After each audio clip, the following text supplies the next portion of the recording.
are coming.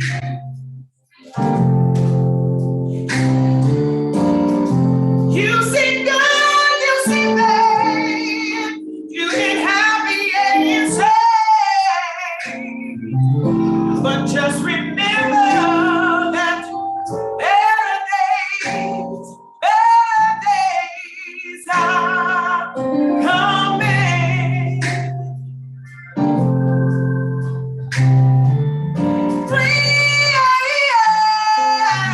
Friends will leave you all by yourself,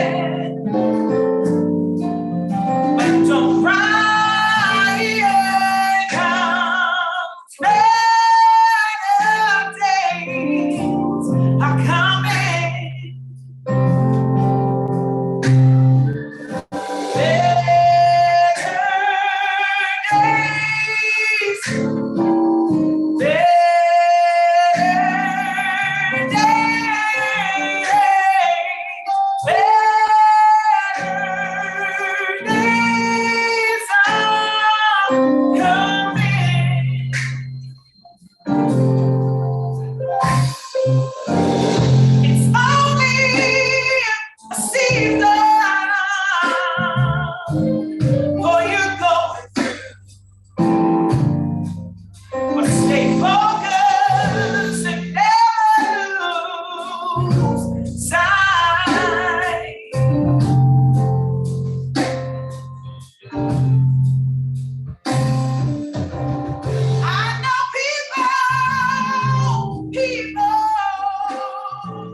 Good morning, good morning, good morning. This is the Motivator Show. Alongside, of course, there she is, Lady Chelsea. Good morning, Lady Chelsea. How are you? Good morning. I'm good, thank you. You're looking well, yeah? Thank you. What's that, Michael, huh? I won't say who, though. Anyway, good to see you, huh? Good to see you, yeah? You're looking vibrant, I must say. Looking vibrant, yeah? Mm-hmm. Youthfulness, vibrancy, huh? How about that, huh? All right, thank you. Pleasure, pleasure, pleasure. And of course, it is so important to give note to Iron King, who's taken us from night to day. Hey, I say to him, thank you so much for continuing the good works. Mm-hmm. We're here now. We've now taken the tiller. We're now steering it to walls. Our show, Lady Chelsea. Let's get started, huh? Let's get started. First of all, let me get recognition to the Galaxy management on all those who are connected with Galaxy Radio and believe in the vision that is Galaxy Radio that sustained the station for more than 30 years. In fact, 35 years, yeah? A tremendous undertaking. And I know that all the management, I say from Chief Akambabai, Elder Erekrute, Dr. Ratata, and of course the solutions finder, Empress Shanice, are committed to the continuation of Galaxy Radio in all its form and platforms, okay? Mm-hmm. So that is the case. No rough wind can knock us off course. Uh-huh. No rough wave will sink this ship. Yeah, we remain steadfast in our commitment to the community. And for that reason, we will always display the maturity of self, the maturity of consciousness, this maturity that says, we will be here for the next generation to take over, Lady Chelsea, and on and on and on. Yeah, I just want to say that it's so, so important. But I also want to say that Galaxy Radio is an important asset in the community. At all times, we must protect the radio station. Okay, it is one of our heirlooms. we must protect the station at all times. I'll say no more on the subject, but I'm going to move forward, yeah? Step forward youth, as they used to say when I was a youth, you know? I know anyone who remembers Big Youth? Remember Big Youth? No, you don't remember Big Youth. Oh my God. Oh my dear Lady Chelsea. Anyway, there's certain people of a certain age, yeah, who remember him. Yeah, very inspirational. I, Roy, that wonderful, inspired singer. Yeah, you, Roy, of course, and others. Anyway, let me not do the nostalgia laugh. Let me move forward. Let's move forward. I want to give praise before I go into the health messages to the wonderful presenters last week. Yeah, Africa's climate change activists. Yeah. Weren't they inspiring? Yeah, they were truly inspiring. Yeah? And what they demonstrate is how it's possible for a media format in this country to totally blank, yeah, cut us off from the information of what is happening in our communities around the world, on the continent of Africa, in Europe, the Caribbean, and even in the Americas. Okay? But when you give them light, when you give them a platform to explain, to shine a light on what they're doing, we're all inspired. And we know that we Africans are very much involved in combating rampant climate change that will harm the planet, harm Mother Earth. Yeah? I want to give praise to all those contributors, those young people, yeah? Yep, those visionary young people who understand the implications of what is happening right now and the potential harm it could do to their futures, your futures, of course, Lady Chelsea. Okay? I want to give praise to them all. Okay? And again, we're doing further roll call, another program of all those who contributed to our climate change activism program. Yeah? Africa is very much on the forefront in combating rampant climate change. But although Africa is only responsible for 4% of the pollution being released into the atmosphere, the primary polluters come from Asia, here where we are now, yeah? Europe, Indo-Asia, Sino-Asia, yeah? And of course the Americas, yeah? Namely and primarily the United States of America. Okay, they're the real polluters, and they're the economies causing great harm to Mother Earth. Yeah, but nevertheless, Africa will do her best, and I give praise to those climate change activists. And I hope that they continue to influence government and their government policies in those countries, and we move towards sustainable energy sources for all of our needs. And if we needed to create wealth, that is what we should do. Okay? There you go. All right. And of course, as the guest of this program later on would have said, and will say, Ndidi Ishiwa, yeah?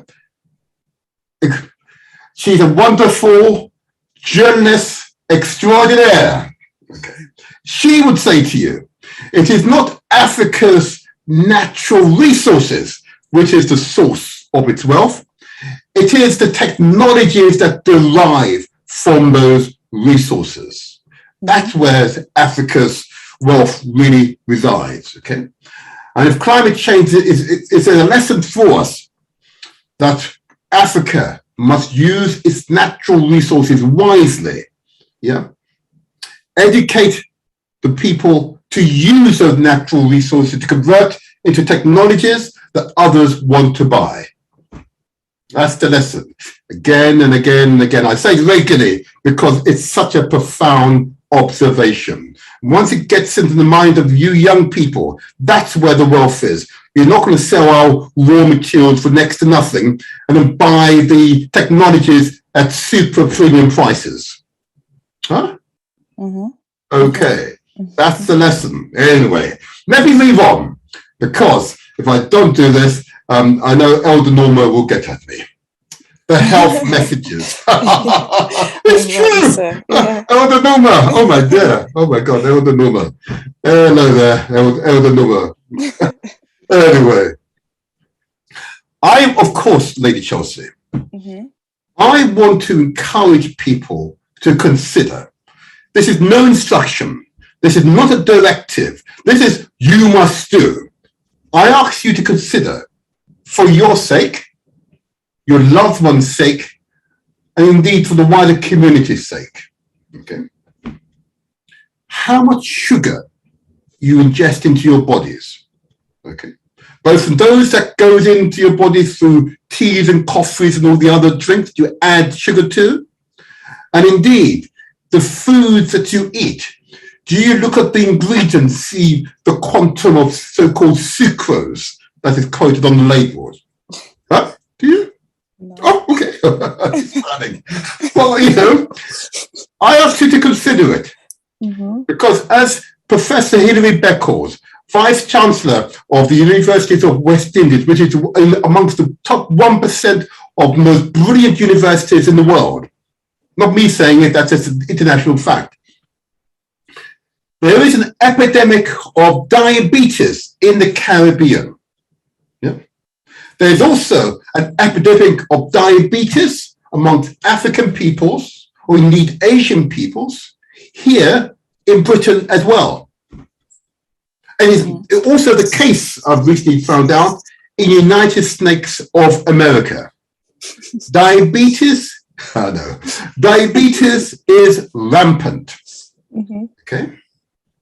And remember, diabetes is where your pancreas is not able to process the sucrose, the sugars that you ingest properly, okay? And then it causes co-conditions, yeah?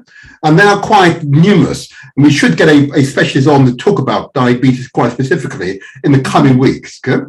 Because I know that there are many listening to this, but they're not completely resonating with them. It's not going to affect me. There's a belief that we are resilient, you know, we are impermeable, there's no way it's going to affect me. Until, of course, it affects. It is rampant in our communities, and it is shortening our lifespans as well. Okay? So it's an extremely serious matter. I also ask you to consider the amount of salt that you are ingesting into your bodies. Salt, of course, hardens your arteries, the primary cause of hypertension or high blood pressure, and all the associated conditions are linked to high blood pressure. I ask people, because that also is rampant in our community, yeah? Too much salt is being ingested, you know? I ask people to consider the implications for your health, adding additional salt to your food, and then not being conscious of the amount of salt you're taking in through other sources, you know? I simply ask you to consider. I ask you to consider the amount of fat that you're ingesting, yeah? And I talked about the meat and the butcher and the white stuff in the meat. You pay the same premium price for the prime and flesh that you want to eat, yeah? Or indeed, how you fry your foods, yeah? So it's dunked in oil, yeah? With high cholesterol, because that is the primary source of this, is cholesterol-busting foods. You know, you go to those so-called fast food shops, yeah? And their foods are all fried, most of them, yeah?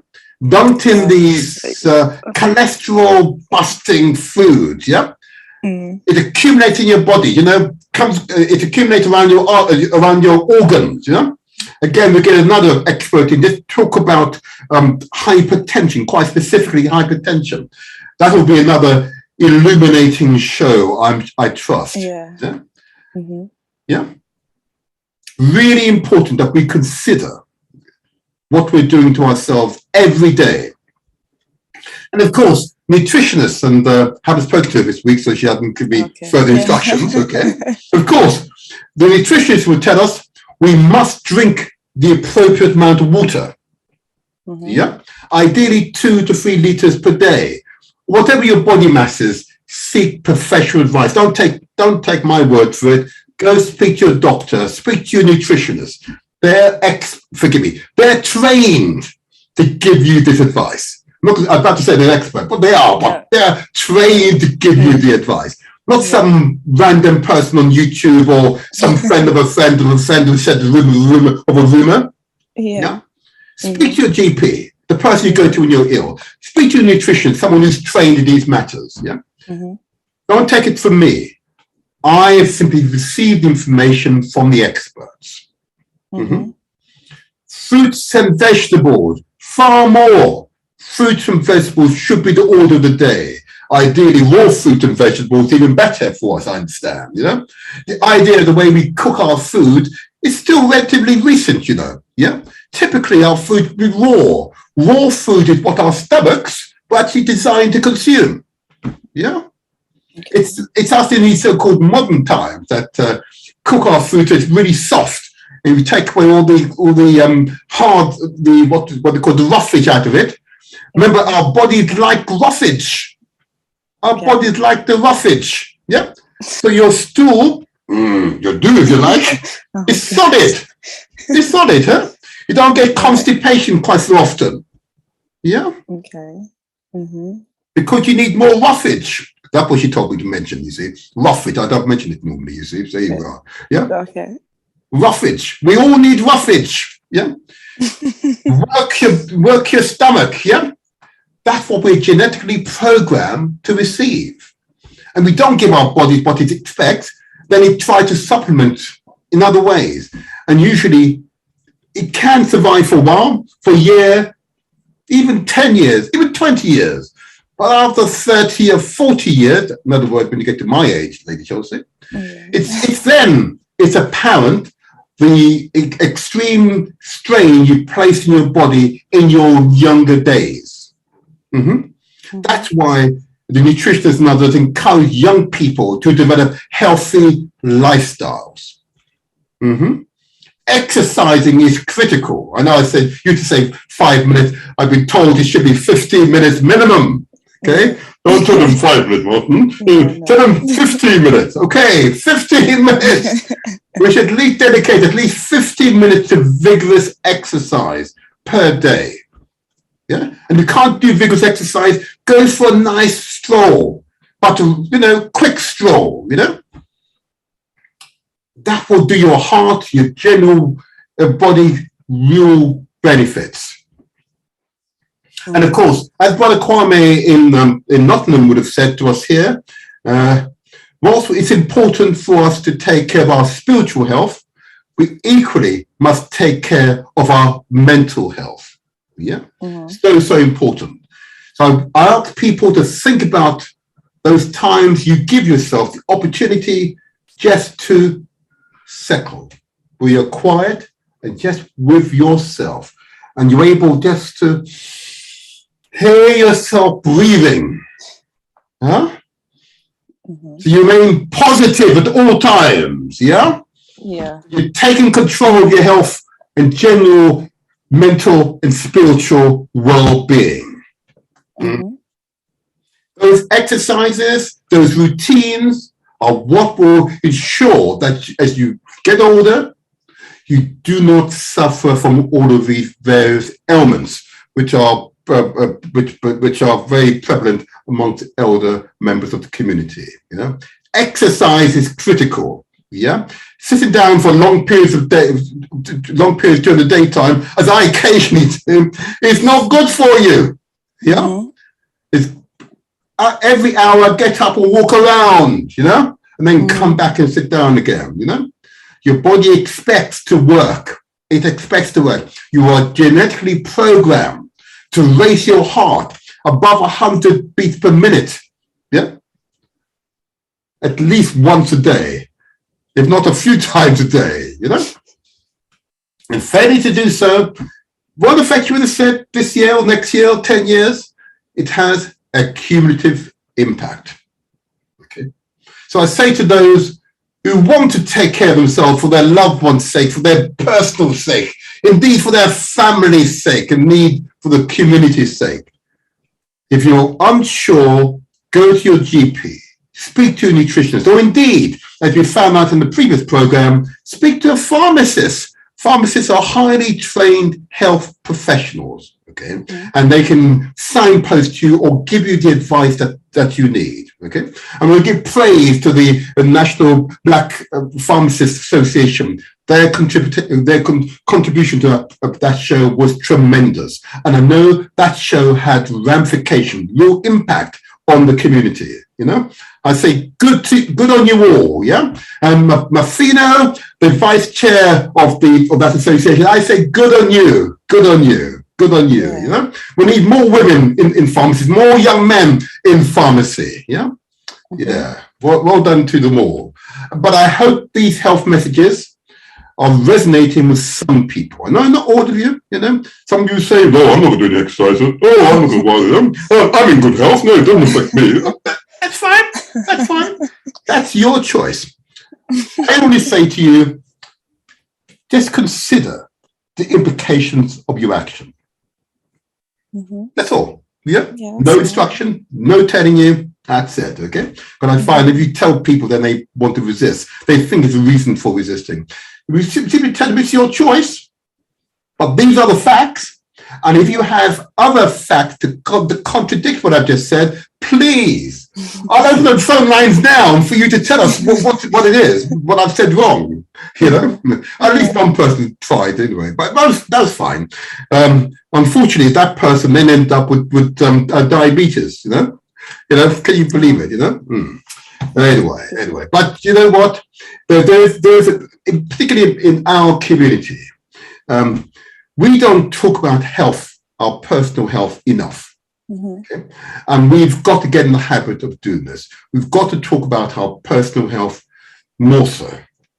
We've got to give it center stage. Because as a presenter on Organic C Radio would say, Dr. Stephen Ferguson, your health is your wealth. That's your real wealth. Does that make sense, Lady Chelsea? Yeah, it does. Oh my gosh. Anyway, enough for the moment. I think I've said enough. I hope that message is clear. If in doubt, seek professional advice. Yeah. Now, Lady Chelsea, do you think young people will be receptive to what I've just said? Yeah. And do you think that I've incorrectly described, would you say? No. Okay. Wrong. I didn't need your reassurance. No. It's fine. But thank you for listening to those health messages. It is mission critical. I see these stats, and those stats frighten. I'm frightened with some of these stats, and the fact that we're not responding to those stats because we're not debating these issues within the community. I have a public duty to communicate those stats to the community. It is serious. It's affecting us. It's a silent killer. And I'm by instincts, when I see killers, you know what I do? I develop defenses against them, Yeah. So you can neutralize their efforts to commit those crimes, And these diseases are self-inflicted wounds. Largely, they are lifestyle diseases. Yeah, we just got to alter our lifestyle. Anyway, let me stop there. I think, though, Lady Chelsea, I want to give recognition. I mentioned the National Association of Black Pharmacists in the UK. Brilliant organisation. I would encourage those who are thinking going into pharmacy. Their website, you can just use the search engine, put that name in, the National Association of Black Pharmacists, and they will appear. They are an outstanding organisation, and I wish to commend them to you all. Okay. Equally, I want to commend the National Association of Black Supplementary Schools. Yeah, and Brother Nia, an outstanding, visionary brother. Okay. Again, their website can be found. Put it into your search engine using that name, National Association of Black Supplementary Schools. Okay, a critical support structure that we've created in our community to support young people, our children in schools or indeed outside of schools, who want additional help in their education. Okay, I believe it's so critical. When you have your own children, Lady Chelsea, it is these structures that we create around our families that will ensure our families can survive and strive and thrive. I want to give praise to that association, and I want to give praise to all those who run Saturday schools, supplementary schools, who I know are planning about getting themselves geared up right now. And for about 9:30, they typically start.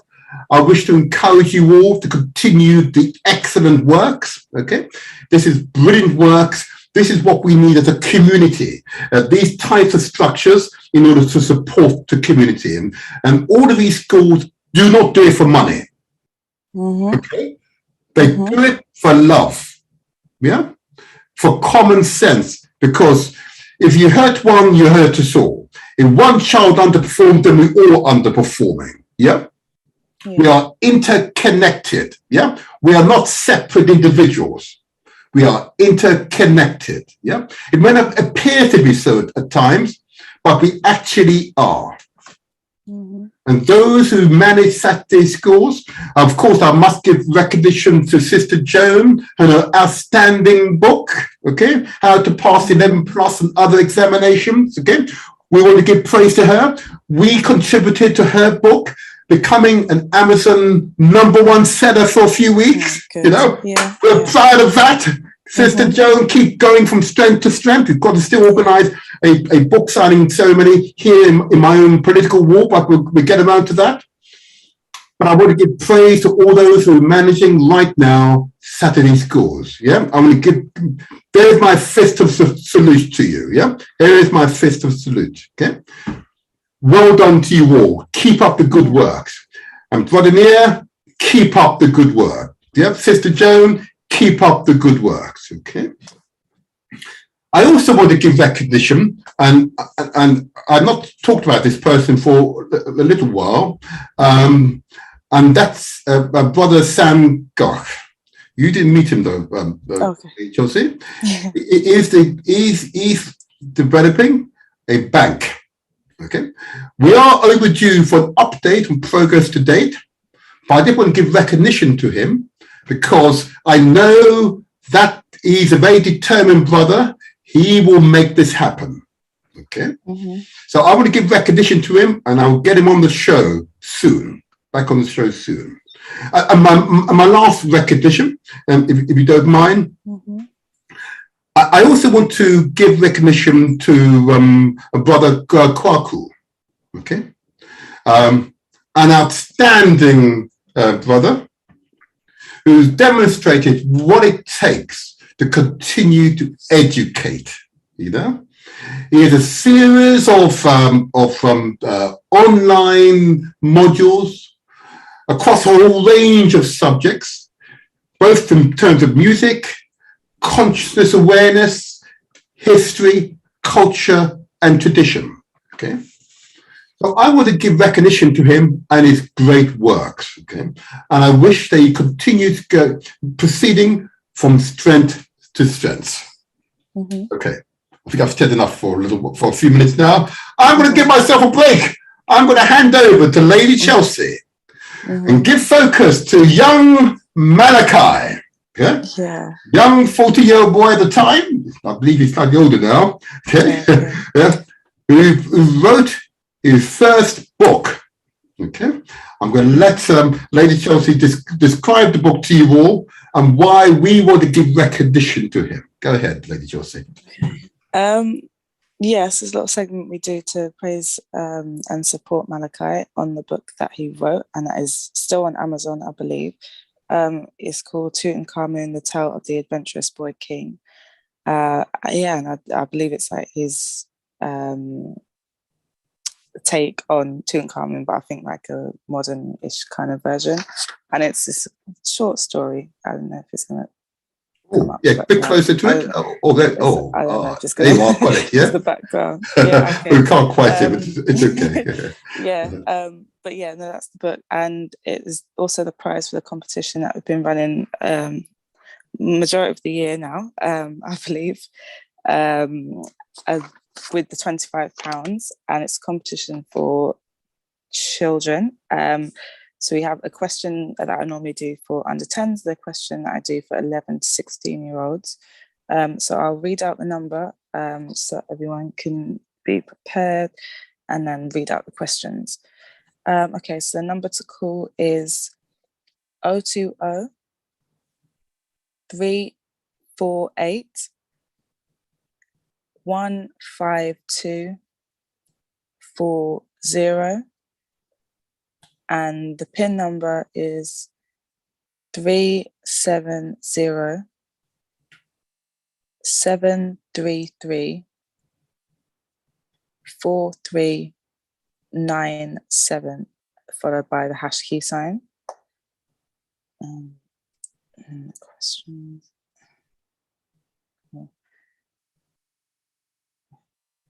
Okay, so the first question is going to be for children under 10.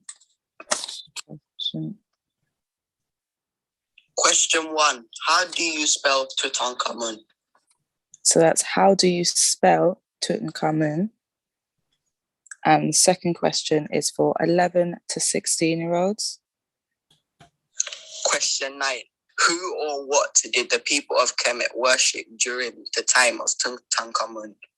So that's, who or what did the people of Kemet worship at the time of Tutankhamun? Wonderful. And let me just give out that number again, because Lady Chelsea's voice is soft and sultry, and you can't always hear it. There you go. Sorry. So let me say it out loud. I'll bellow, Lady Chelsea.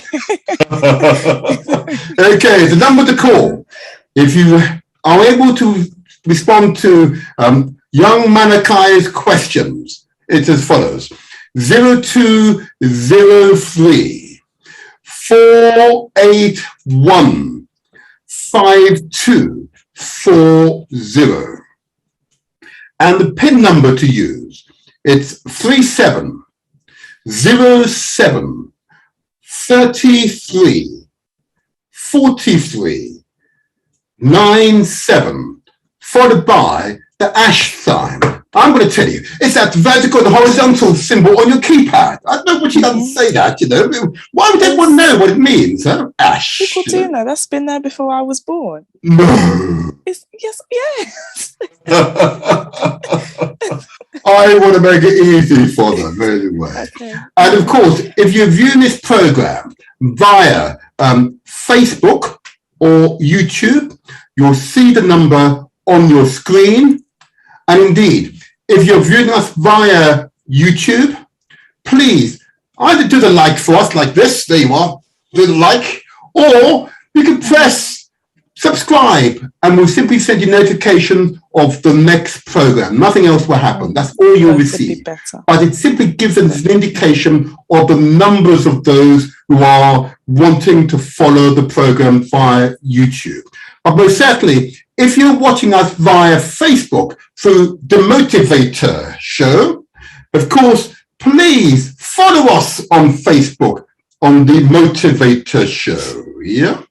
And of course, we would like to see you. Okay, and we'll send you special invitations to the show if you're able to do that for us. Okay, so please, the likes in YouTube like this, there you are, or subscribe. Okay, wonderful subscribe button. Maybe I should put it on the screen, shouldn't I? Yeah, I should put it on the screen. Like and I'll do that next time. Don't you worry.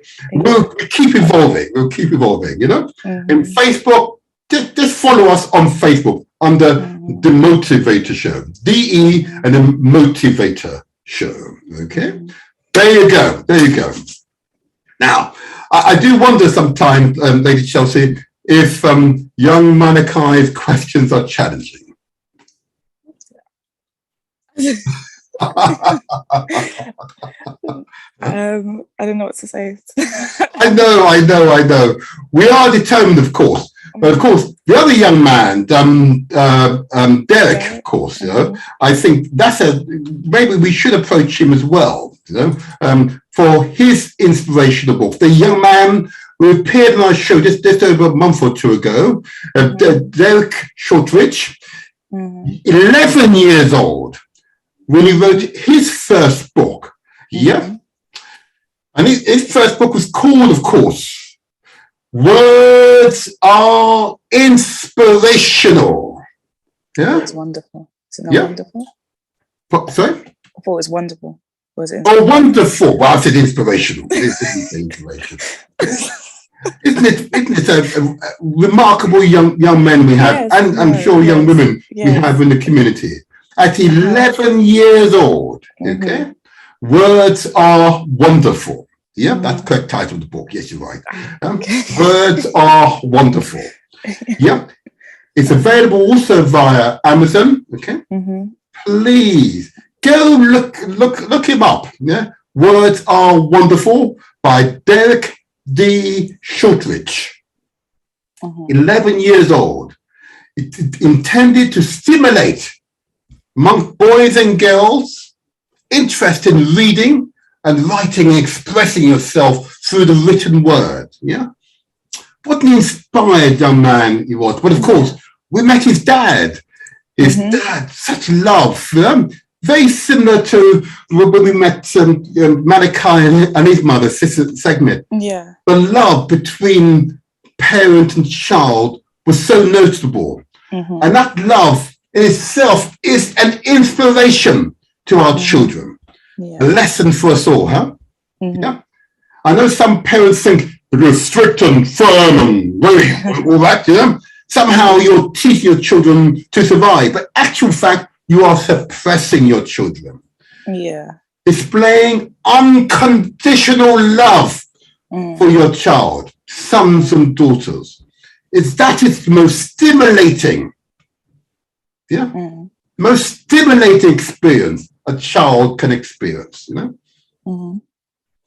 That's a secret to many of our children's success, both academic, emotional, spiritual success. Those parents were examples of why unconditional love and support and dedication to your children will yield results way, way beyond your anticipation. You know, that's the lesson. Show your children unconditional love and sacrifice for them. Let them see the sacrifice. They know for certain. Yeah. Anyway, for those parents, maybe we should do a show just for those parents, you know, because maybe a show about parenting would be right, huh? Yeah, that could be. Maybe, because those two parents were good examples, you know, and there are lessons that they can teach us all, you know. I'm sure I can learn a few lessons, you know. But they are, you know, we can learn from them. And if we share those, as you use the term, best practice, okay, I'm confident then that we will continue the motto of this program, you know, that we translate our words into actions. Success, of course, is ours for the taking. So we have to create those conditions for success. Okay, so I'll give out the numbers again to see if we can persuade those young people, those parents to call in response to these questions. So the number to call, let me give out the number again, Lady Chelsea. You never know, we might get another one this week. 0203 481 5240. And the PIN number, of course, it's 3707 33 43 97, followed by the # sign. I'm going to say it, the vertical and horizontal symbol on your keypad. Okay, there you are. We'd love to hear from you, boys and girls, mums and dads, guardians and others. Love to hear from you. If you can respond to those questions put to us by Malachi Suruj at age 14. Well, for its book, The Adventures of Tutankhamun, the Boy King. Yeah. Wow. Let's see what happens. Okay. But we're going to keep doing this because we will never give up. Huh? Okay. Absolutely. Huh? Never gonna happen. Never gonna happen. But anyway, let me proceed now. So the theme for today's program, okay, and we'll let the parents get themselves organized. Great Nigeria. So this will be our part 7. Yeah, we had 6 previous programs on Nigeria. Okay. And we've asked the great journalist, Ndidi Ishowa, to join us today at some point. Hopefully she doesn't have any technical problems. Okay. To discuss the latest events in Nigeria. You can see in our background, many of the events affecting that great country, it's centered around the Constitution. Okay. And I know the various communities in Nigeria are discussing a national debate about partition. I don't mind telling you all, I don't agree with partition. Okay. I understand why. Don't worry, I've listened to the previous contributors to the show on this matter. I've listened to contributors from the Fulani people. Yeah. I listened to contributors from the Igbo community, Yoruba communities. I listened to them. I listened to communities from the Abacha communities. And others. There are, of course, many others in that country. I listen and I understand why partition is being muted. And even our guest is a strong advocate of partition. But I don't mind saying to you all, I disagree. We have got to overcome our differences. Yeah. Our differences mustn't define our futures. That's what I say. Our differences mustn't define our future. And that's the great Marcus Garvey would say, unity is strength. Other people would say, keeping the family together, strong families create strong communities. Yeah? Yeah. Yeah. So it's an ongoing debate. But I know this constitution, which is our background today, the 1999 Constitution, the Federal Republic of Nigeria's constitution, was one that was created without due discourse, public discourse amongst the people in Nigeria. Okay? It was produced by the military. And it's set by foreign influences. Okay? And again, I completely understand that. And the Constitution, therefore, should be updated, should be further amended, as a result of public discourse. Completely agree, okay? But great Nigeria is only great if it stays together. The economic potential of that great country, with its enormous natural resources, remember, which we've got to convert into technologies, it's only truly possible if the country stays together. In my view, the whole of West Africa should become a single nation. But I'm, of course, I have a strong Pan-Africanist instincts. Yeah. Our diversity is our strength, not our weakness. Okay? There are many people here in this part of Asia, here in Europe, okay, who live on division. Yeah, that is their modus operandi, causing division. They live on it. Yeah, but Great Britain isn't great because of military conquest. It is called Great Britain or United Kingdom because of unity of Scottish, Irish, Northern Irish in this case, and Welsh communities with the English as a single United Kingdom. You see? So if it can happen here in this country, why cannot happen in Nigeria? So it just requires a vision, a true vision. Okay? Do not allow, please, I say to Nigerians, religious dogma to cause such division that you can't live alongside your neighbors. Okay? I say to others, don't let political competition be a division amongst Nigerians. I know that Ndidi may not fully agree with me. I know she had a particular perspective on this matter, okay? And I respect her perspective on this matter. Why it was necessary to invite her here today, okay?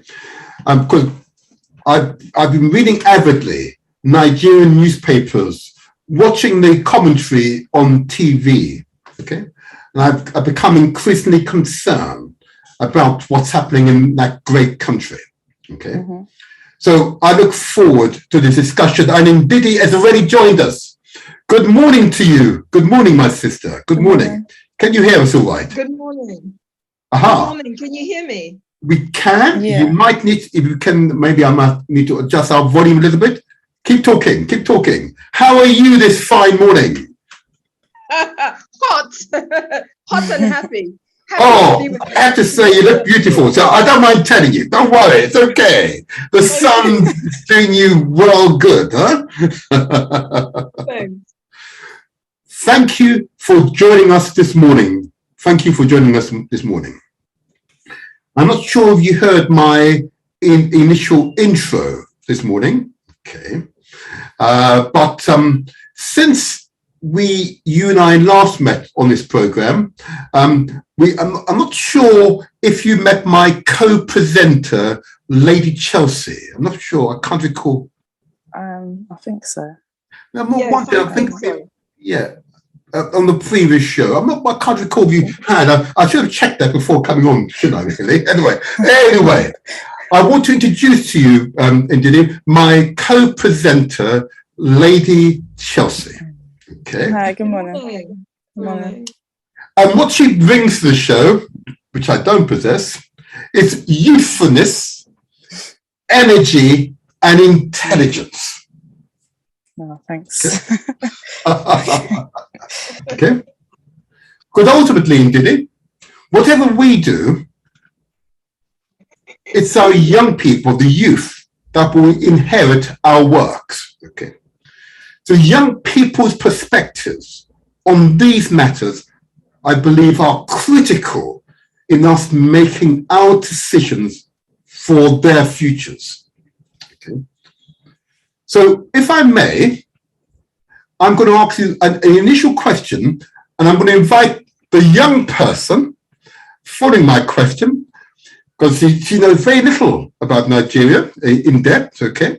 Mm-hmm. But she has a sense of the country because of the previous discussions we've had. And you listen to what a young person may ask of you. So I'm going to ask you, first of all, Ndidi, please just introduce yourself. Just tell the audience just a little bit about yourself so they know who you are. Let's start off the interview that way. Please introduce yourself. Oh, hello, everyone. Good morning. Well, I'm Ndidi Uwechwe. My parents are from Nigeria, from the Igbo area of Anyoma. So it's in a place called Delta State. And my parents, they have 5 children. I'm one of them. And we're not born in Nigeria, but we have that heritage. And because my parents are from the same village, they actually taught us the language. So while we were growing up in England and in Paris, well, in London and in Paris, we were always speaking Igbo in the house. Then my background is I'm a metropolitan police officer, but I'm retired. So I know about law enforcement, I know about criminality, and I know about corruption, all these bad things, and I know about criminals and the way they think and act. I was a police officer in Greenwich Borough and Lambeth Borough. So when I retired, actually before I retired, because my dad had died, so I thought, oh, let me not leave my mom alone, as a widow. So we started a farm in Delta State. So actually, when I retired, I actually had no intention at all in my life of ever going to Africa. But it's because of my dad's death and my mom being there on her own, I said, let me go there. And I was going to do farming. So when I retired in 2015, I went to Nigeria to do the farming. Shock horror when some Fulani herdsmen destroyed the farm. So the farm has gone to zero, everything lost. And I've had to shut it down. And I then began to volunteer with an NGO that works with young people and entrepreneurship. And I was still thinking, even after we've taught these young people these wonderful skills and ideas, it's not going to work in the environment of Nigeria. So being an investigator, I began to think, what is going on in this country? And as I did my research, I came upon information that the constitution that Nigeria operates, the 1999 constitution, is a forgery. And that put me now on another road. And now I understood why my farm had been destroyed and other people's farms. And now I understand clearly what is going on in Nigeria. And I then began to say, just like Martin said, everybody, we leave a legacy. Whether you're rich or poor, stupid or intelligent, everybody leaves a legacy, either a negative one or a positive, never neutral. So it's for each of us, and that doesn't matter who you are. You can be Chinese or Japanese or German. So I said, I'm middle-aged, I'm on my way out of this earth. I better do something to leave a positive legacy for the young people. And so that's me. Beautiful. Thank you so much. And you've been much too modest, I know, but I'm going to start quoting some of your articles soon, which were, I say again, inspirational articles. But before I do that, I want to go over to Lady Chelsea, because it's a young person's perspective on Nigeria, okay? And it'll be interesting, because she thinks, I'm not sure what question to ask of in Didi, and that's fair enough. I deliberately didn't prepare her, but I wanted just to come right off the cuff, right off the cuff, because often young people ask those questions which are so insightful, so unexpected, that you and I, in Didi, have to say, okay. Over to you, Lady Chelsea. It's a lot of pressure for a question.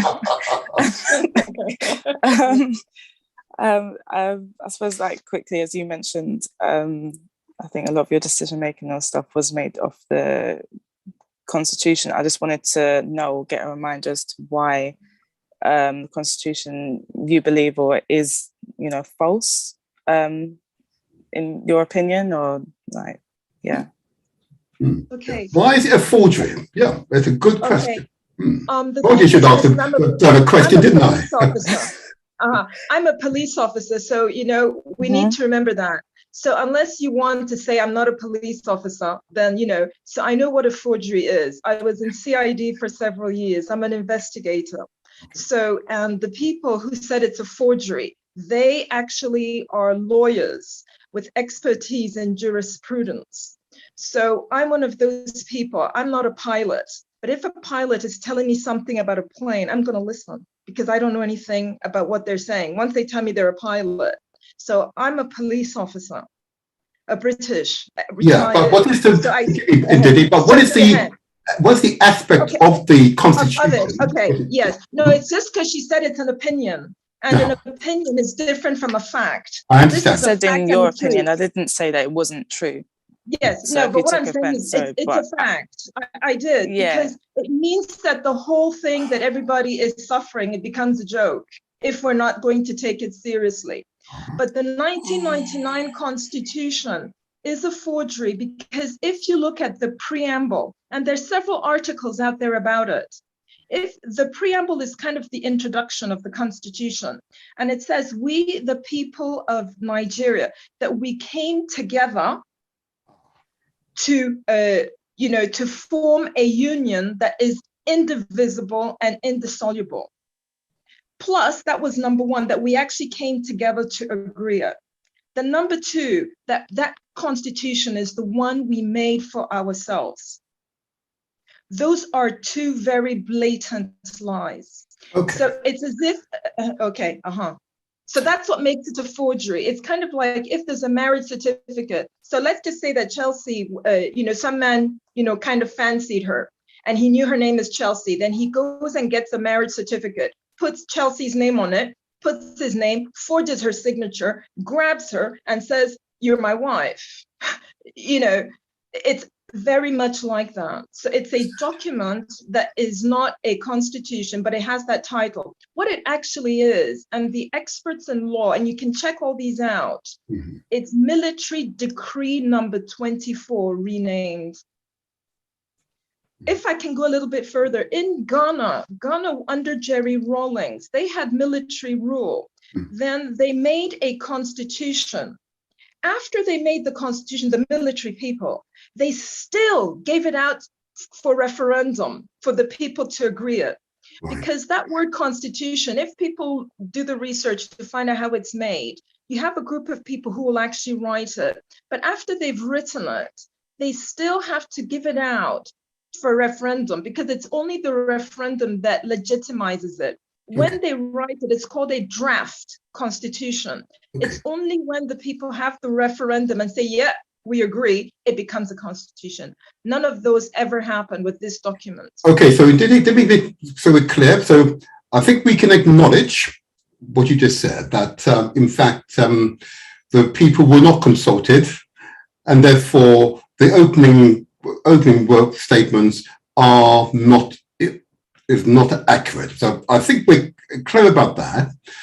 But moving on from the obviously blatant incorrect statement, what else is faulty with the current constitution that you believe is the root of problems within the country? Okay, that is, now we have to go back a bit into history to what happened before 1960, just before 1960, because that's when the independence of Nigeria happened. Nigeria was cobbled together by the British, but in 1914 by somebody called Sir Frederick Lugard, who later on became Lord Lugard. But before independence, so in the late 50s, if the people of Nigeria didn't want to be in Nigeria, they could have said, it's all right, British, you guys go, we're going to go back to what we had before the British even came. But our forefathers said, no, we'll stay in this, the boundary called Nigeria, but certain conditions had to happen.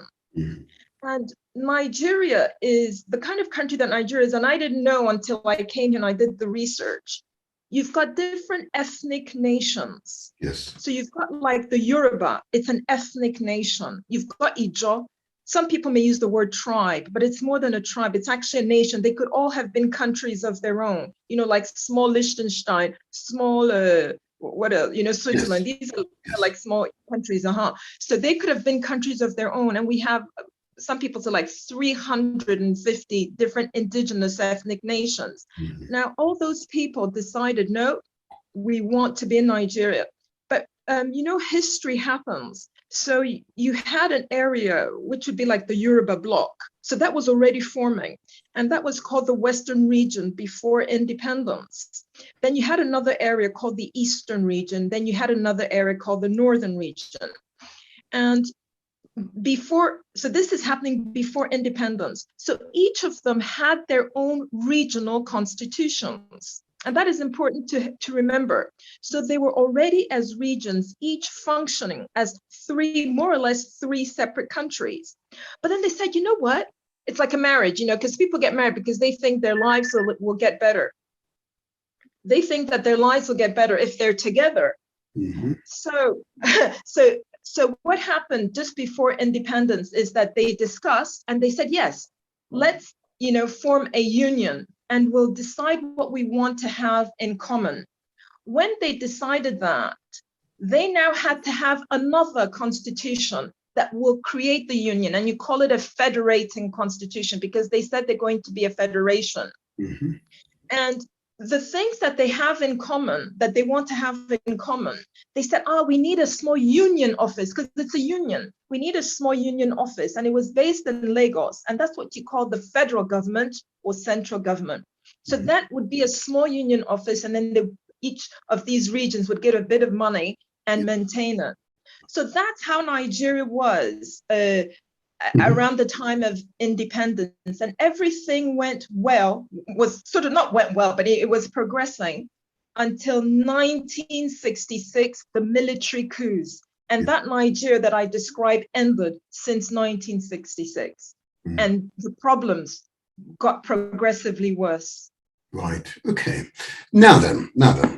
So the real question here, if I may ask you, because you're describing, of course, the interrelationship between the various peoples of that part of the world, okay, who I'm pretty sure prior to Euro-Asian people coming there, English or French or German or Spanish, Portuguese, okay, had collaborated prior to that time, okay, and you're right that they had defined cultures and traditions and so on, but there was levels of collaboration.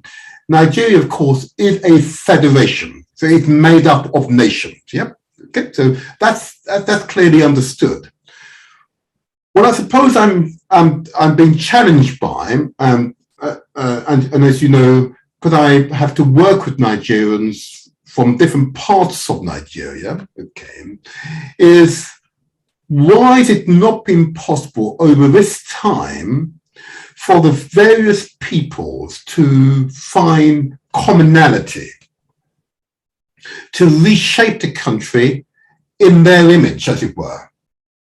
Okay, because now there's a saying amongst us all, unity is strength. So why is that not possible in your mind? Is it that the constitution needs to be rewritten in order to give equality for all peoples? What needs to change, would you suggest?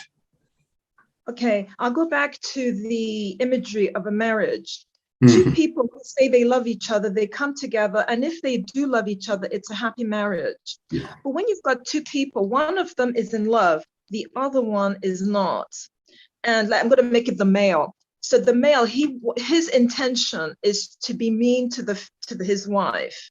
That marriage is not going to be a happy one. And so that's what Nigeria then began to face. And that was one of the reasons behind that 1966 coup. So what happened is that, yes, the ethnic nations wanted a happy union. You know, we wanted to be the giant of Africa. But when you have one or more ethnic nations who want to colonize the rest, you're not going to have peace. And that's what's happened. But before I go on, let me quickly correct. A federation is not so much a collection of ethnic nations. It's a collection of constitutions.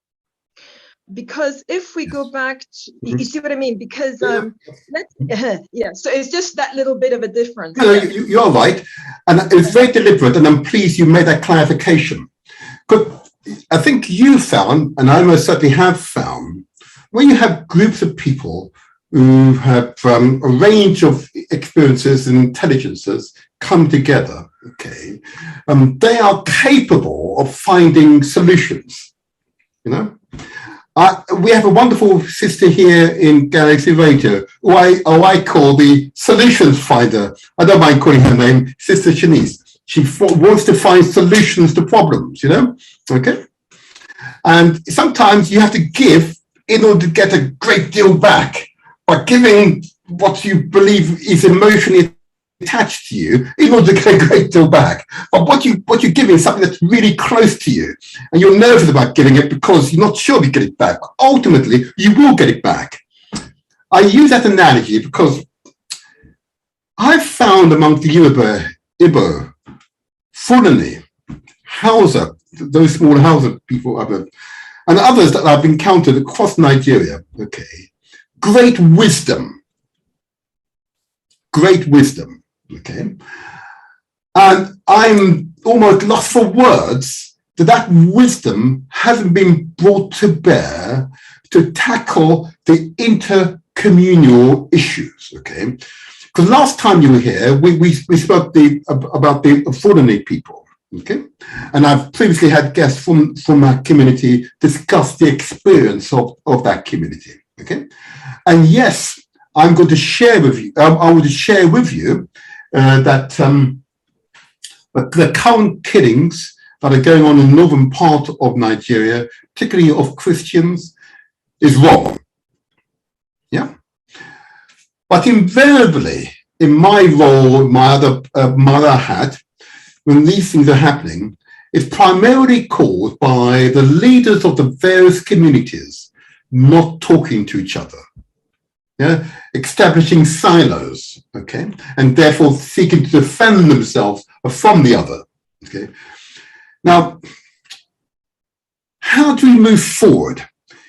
Is it partition, or is it that we need a new constitution that provides equality for all, or at least the major ethnic group that currently makes up Nigeria? What is, in your view, the solution to the current social unrest that exists in the country? Very good. There is a solution. Okay. And, as a police officer, I'm a solution finder, but it has to be a solution that's just. Because if it's not just, it's going to have a problem later on. Of course. And I'll go back to 1966 when the military coup happened.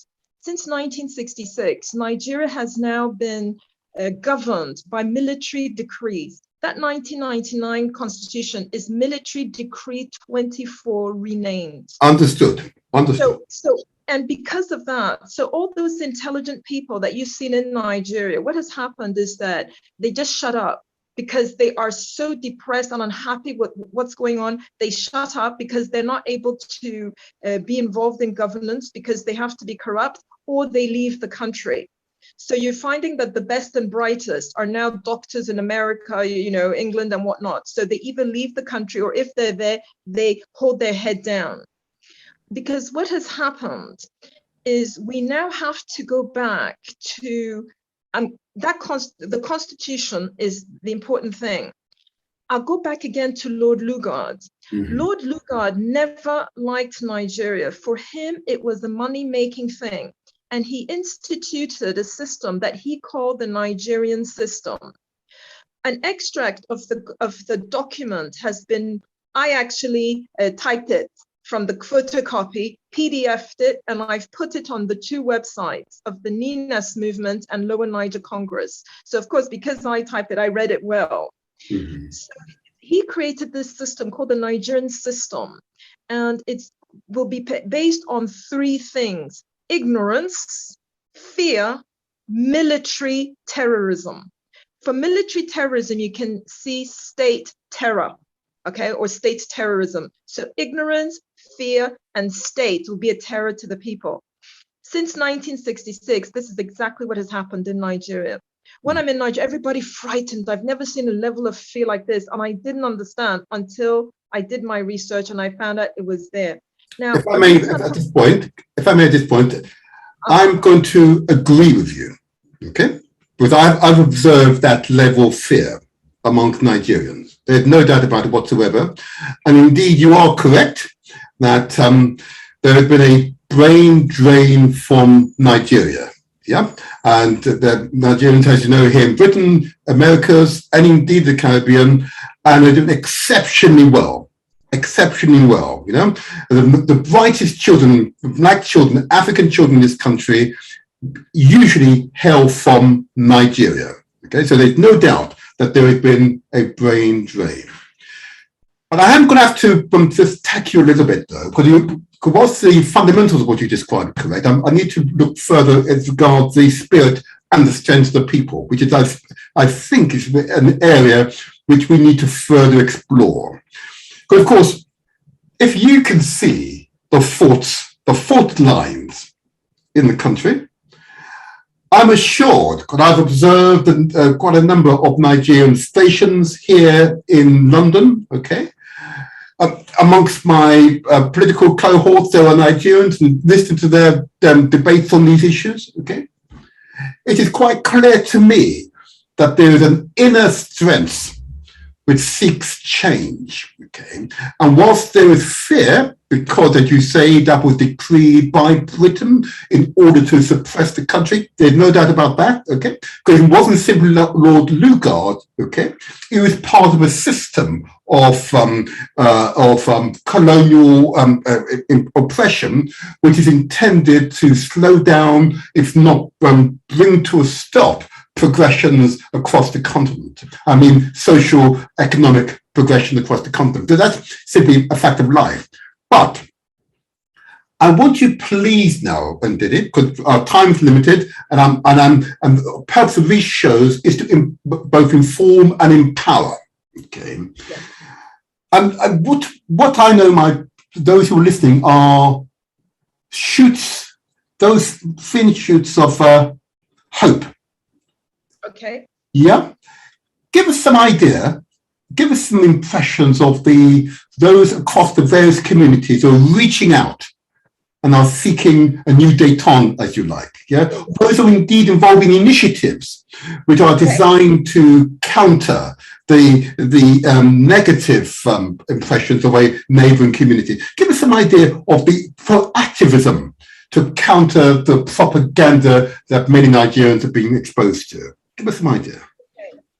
The reason we have to talk about the Constitution is that if we don't, everything we're going to do is like foundation. You wash it up with soap and water. Yes. So that Nigerian system that Lord Lugard created, it ended when we went to independence. But afterwards, it has now been re-established by that 1999 Constitution.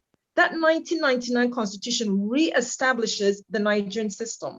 And whilst it's in place, nobody in Nigeria is going to meet the potential. In fact, there's a mass exodus of young Nigerians because that 1999 Constitution prevents it. And I need to say how.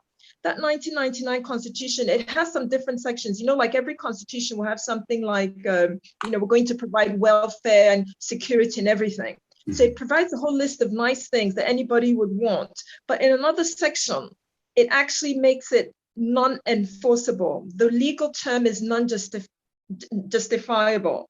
So all the welfare benefits. So if like the governor or the state government or the federal government doesn't provide hospitals or whatever, you won't get any relief in court because that constitution prevents it. Then there's something in that constitution called the 68-item exclusive list. It's 68 different items that are under federal control. That's why they'll never have electricity in Nigeria. I don't have constant, I have some, but I don't have constant. Some people will have zero their whole life. You won't be able to, the companies you open, all sorts of things. So it's the 68 things that anybody, whether you're Japanese or Chinese or German, that you need to develop and should be under the control of your local government is now under federal government. That's why the roads are as they are. That's why there's no electricity, trains, nothing is developing because of that 1999 Constitution. Now you're going to say, why would you want to do this? Why do people want to do this to people? And we now have to go, why does Nigeria exist? And I'm now going to use the words, Nigeria exists as a criminal enterprise. Other people had said it, and I didn't understand. I had to do the research. And because of my police background, it was easier for me to understand. Nigeria, since Lord Lugard, was there for whoever is in government, whether the person is Black, white, Chinese, or Japanese, is to steal from the people, give the people nothing. They can go die of hunger. They can go, exodus to Japan, but steal the resource for the few in government. That was what Nigeria was. And that 1999 Constitution creates that same environment. Now then, so going back to my question, of course, is what actions are being taken to change the situation? Okay, now, very good. We have to decommission that 1999 Constitution. We call it Constitution because that's how come that's the title on it. We have to. You have a draft in mind. Have you sat down with lawyers and others with a draft in mind? It's not like that. You follow a process that is that is guided by United Nations policies, procedures, and international law. So Okay. there's a movement called the NINAS. It's like the English name Nina with an S at the end, NINAS movement. And that one is a people's movement. So it's ordinary people are moving together, organized, and all aimed at decommissioning that 1999 constitution in a non-violent way. And we're following the kind of similar process that South Africa did, because South Africa had an apartheid constitution where the Black people were given nothing and the whites have everything. There's no way Black people have written such a constitution. So under Frederick de Klerk and Mandela, they decommissioned it. Okay. So we're using similar process. Okay, so Now, explain, forgive me now, I'm just conscious of time, and I want to make sure that we get to the proactivities, okay? So I understand NIMAS and its role. Progress to date, give us some idea of progress to date. Okay, each day more and more people are keying into the NINAS movement. You can imagine that, of course, the powers that be are not allowing it to go on the TV and radio so that people won't know about it. So we're doing it as we can using social media. But where we are now, because it's coming up to a year that we declared a constitutional force majeure, which is, hey, from this day, we wanted the whole world to know that Constitution is a forgery. We don't want to live under something we never made, and that's killing us, and that's making us poor and not developing. So what happens is that although it's a forgery, when we have general elections, and the next one is coming up in 2023, we renew the life of that forgery. How do we renew the life of that forgery? Whoever's declared winner of those elections, so whoever's like senator or governor or things like that, they will swear an oath of office to uphold and defend that constitution for 4 years. And in so doing, it gives it life. So what the NINAS movement, what all of us, whether you're Nigerian or non-Nigerian, is to be involved from wherever you are and saying there should be no elections in 2023 under that constitution. Okay, so pause there for a second. Okay, that's understood. So that's one aim objective. Can I just ask you about NINAS in respect of the communities? Okay, is NINAS primarily an sort of Igbo-led organization? Or is your central committee made up of a representative of the main ethnic groups of Nigeria? Okay, good. It's a movement, so it's a people's movement, and it's in 3 different blocks. You've got the Yoruba bloc, and the lead self-determination organization that's called Ilana Omo Oduwa. But under the Ilana Omo Oduwa umbrella, you've got different Yoruba organizations. So that's in the Yoruba bloc. You've got the huge Middle Belt bloc. The organization that's kind of leading it is called the Middle Belt Renaissance Movement. And again, it covers all the ethnic nations of the Middle Belt bloc. Then the last bloc is the Lower Niger bloc, and that covers the South and Southeast zones. So these are 3 different blocks in an alliance. And that NINAS, the A in it means alliance, and the S, the last S, is self-determination. Because it's when we have self-determination, which we had before independence and before the military coup, things were moving because you could determine what you want.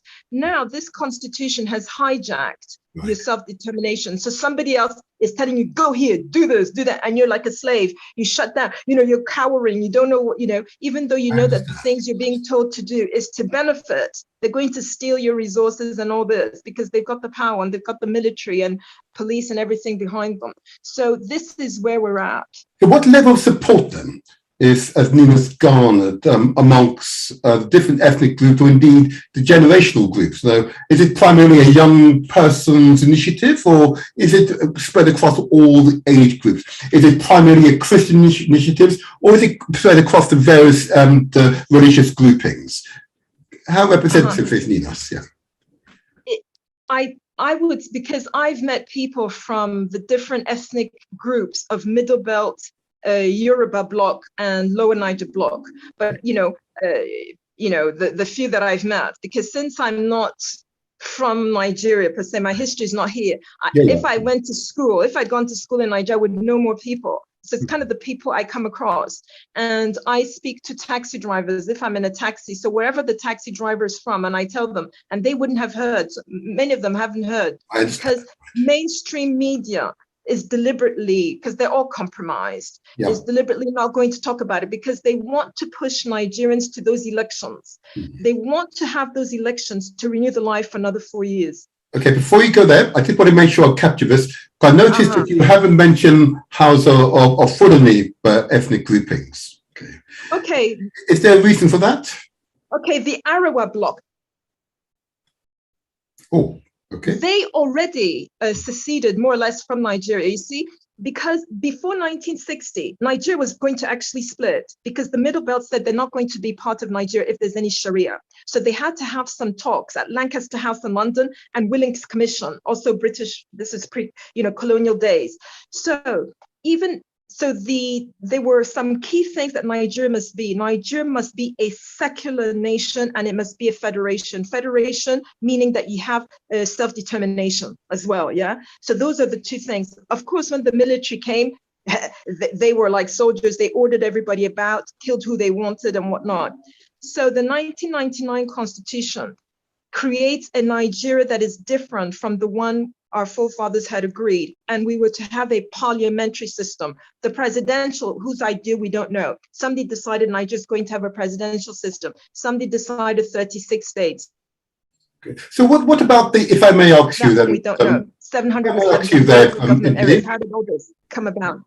I understand you. I'm going to open the phone line shortly, but my last question before I open the phone lines, I asked whether or not Ninas included people from different religious affiliations, and equally, are the traditional leaders supportive of Ninas as well as some politicians?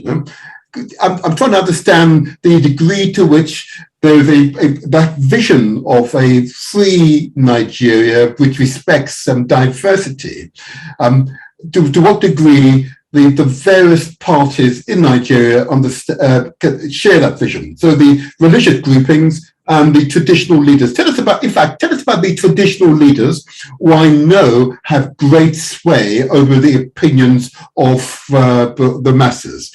Tell me about the traditional leaders. Are they in support of Minas generally? Yeah, you see, some traditional rulers are, some are not. Those who are benefiting from the corruption would not. Those who care about their people would. So it depends on the person's morality. The same for business people. The businessman who's making money from contracts through this corruption is not going to want it to end. But the businessman who sees the poverty in the land, even though he's making money, will say, hey, this is not right. So it all depends on your morality. But it's the Ninas movement is not about religion. It's about ethnic nations. So some ethnic nations, let's say the Yoruba nation, they have some Muslims and they have some Christians. Yes. Both want it. And you keep on hearing Yoruba nation, Yoruba nation. They want their own nation. However, there's a question I didn't answer. You said, is Nigeria going to split up or not? We don't know. What will happen is that when we follow this Ninas movement, we, the people, will decide. I have my choice, my opinion for what I think should happen, but that's my own. It will be what the people want, just like Brexit. I had my opinion for Brexit. It's just that what I wanted didn't happen for Brexit, but I had my own opinion. And so it'll be something like that. Some people will want Nigeria to have new arrangements, and some people want Nigeria to be as it is. The referendums that will happen later on will make we, the people, will decide. And that way, you'll see a Nigeria, or whatever it might be. You'll see, different African peoples will now be able to have control of their lives. This is what we haven't had. And that's why Africa is possibly in where it is. Because even after the colonial powers left, the people are not free.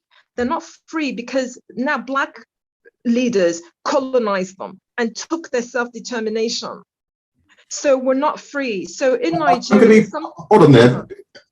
I think that's an interesting observation.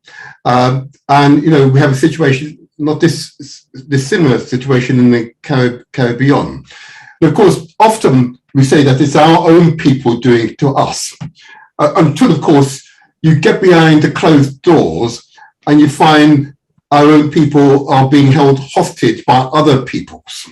Okay, there's also one of the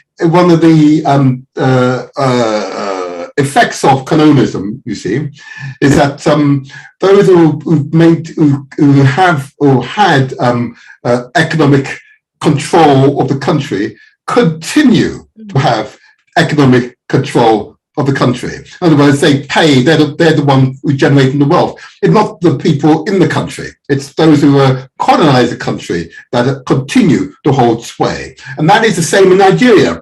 And most Nigerians don't realize that behind much of this are the latter-day so-called colonial powers. They are very much there.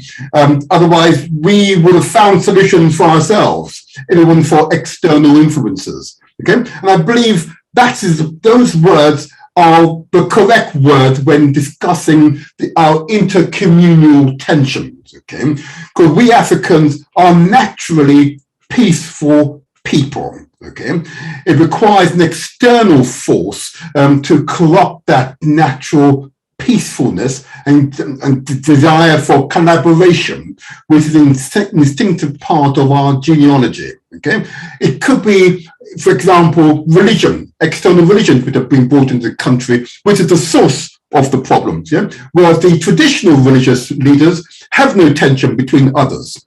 They don't have any tension. It's usually one of these big religions, Christians or Islam, for example. Not dissimilar to the economics. Britain and others controlled the economic of the country only a few decades ago for hundreds of years. Not for a year, but for hundreds of years. Therefore, they have a stake in this destabilizing the people's gaining ascendancy in those countries. And they'll do whatever it takes to destabilize those people's cohesion. Mm-hmm. So I think it's really important, long before we say it's our politicians who are the fault, or it's our industrialists who's the fault, we've got to find out what's going on behind the scenes, okay? Because I've not found amongst our own people a genuine desire for separation, right? We always talk in terms of being Africans first, and the commonality, both in culture and traditions, that brings out in us. You know, and a desire to work together. And I have absolute faith. And that's why I mentioned the traditional leaders, if given the opportunity, that they could broker peace in that great country. But it only remains great when these complex communities start to work together. But be aware, every step of the way, external forces will work to reduce that collaboration. Yeah, they seek to undermine it at every opportunity. Okay, but I needed to say that publicly. But anyway, yeah, your response. And that's why self-determination should be the buzzword, not just ethnic nations of Nigeria. It could be something similar. It's also going in other countries. And that's where NINAS is going. We want the ethnic nations need self-determination over their ancestral land. And luckily, there's the UNDRIP of 2007. It's one of the UN instruments.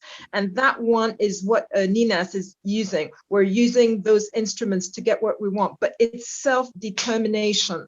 And the degree of self-determination the ethnic nations want will determine what kind of Nigeria. So for instance, you can say we want 50% self-determination, we want 75%. So if we use those two figures, if it's something like 50% or 75%, it means that you still have Nigeria, but a new Nigeria. If they say no, we want 100% self-determination, that's when there will be no Nigeria and you have something else. So if they say 100%, if the ethnic nations in the referendum say 100%, the Yorubas are likely to form their nation. They're, you know, as they're talking Yoruba nation, the Middle Belt will form another big federation of its, I don't know, over 100 ethnic nations would be then the Middle Belt, and then South, South, and Southeast would form their own country.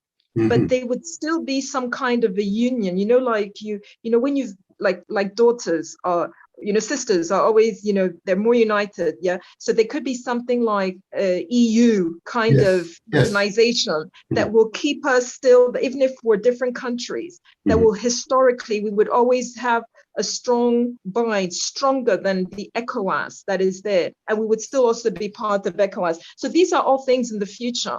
But for now, without the self-determination, what we now have to do, many commentators are saying it, is that Nigeria is on collapsing. The Nigeria we know. We can rebuild a new Nigeria if the people want that, or no Nigeria. So how do we manage Nigeria's collapse? Do we allow it to go the way that Somalia did for 20 years, armed conflict? Or do we do it through transitional government, hardly anybody dying, everything dialogue, negotiations, which is what Ninas wants? So how do you manage what's happening? Because the mass exodus of Nigerians, many are heading out. That's right. Yeah, I can completely concur, and that is most certainly true. The talent amongst Nigerians in this country is remarkable. A remarkable group of people. Vast majority of Nigerians I meet are just really incredibly talented individuals. Truly talented, and Nigeria is much worse off as a result. So you're right. We've got to stem the brain drain. We've got to believe in great Nigeria. But if I may, I'm going to open up the phone lines and let's see how this works out today. I know I've had some problems with the phone lines, but I'm going to give out the number. And the numbers to call are as follows. 0203 481 5240. And you ask to enter a PIN number.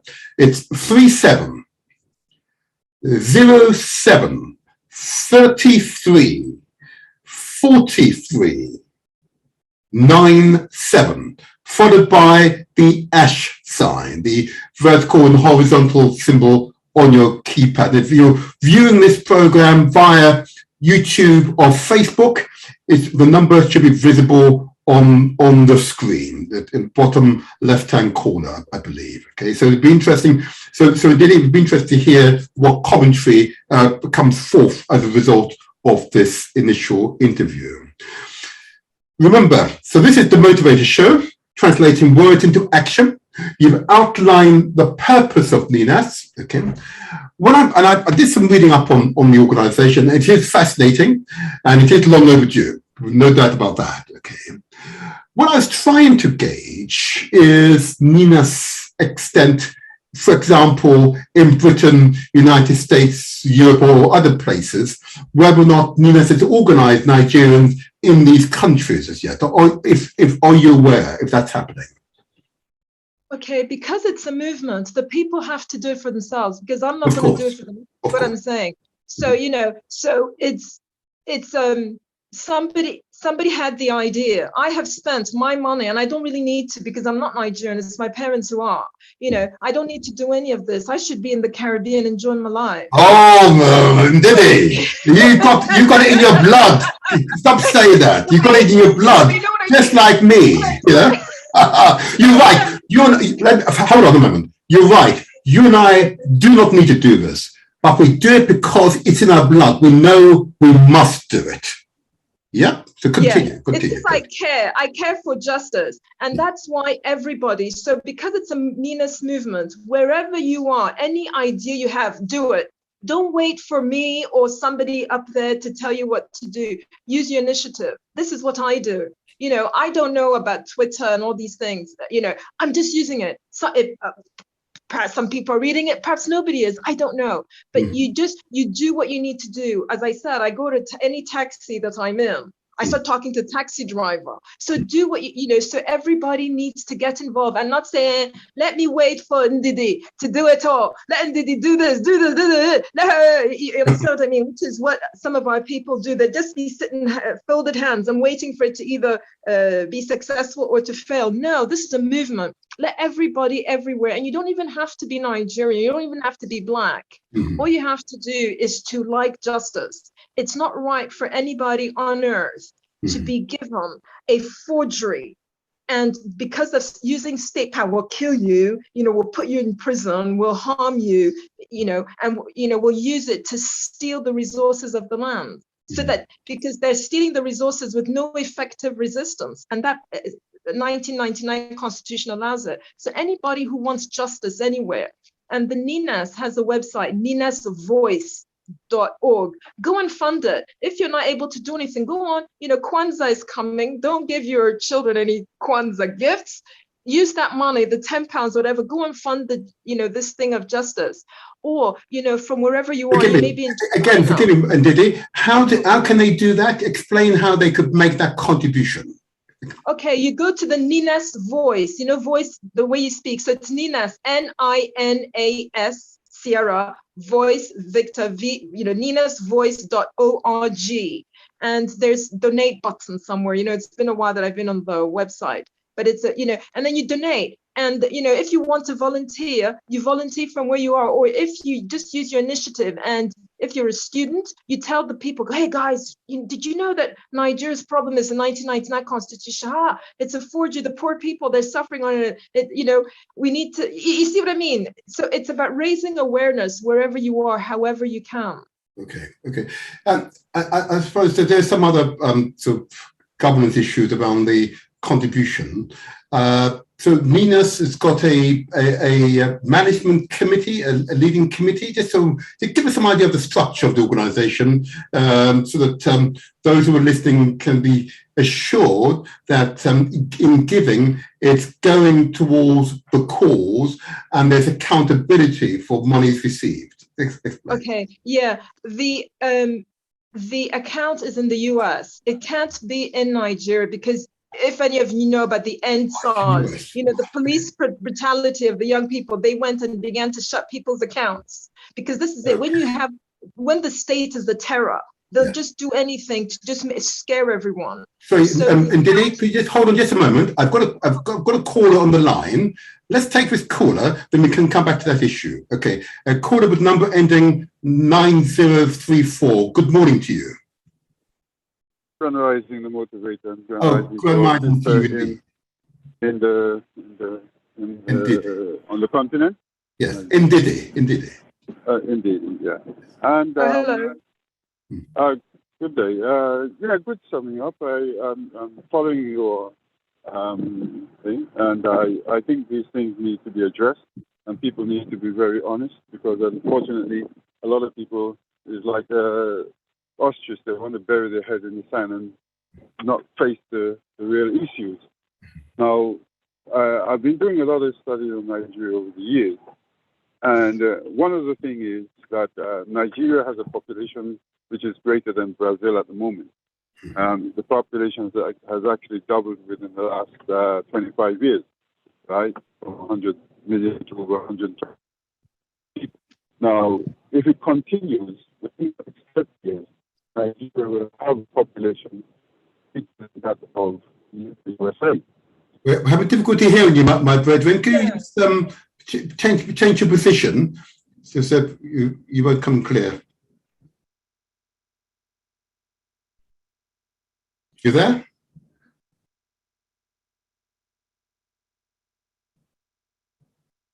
Has he gone? Yeah, no, he's on the line. I think he was changing position. Yeah, sorry, just 1 second.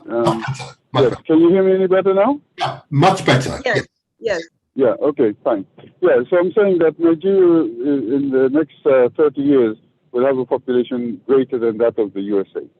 Now, what is their plans for, because what I come to realize is the Europeans, they plan ahead and so forth, they do these statistics and surveys and say, well, okay, such and such, and we're going to plan for this.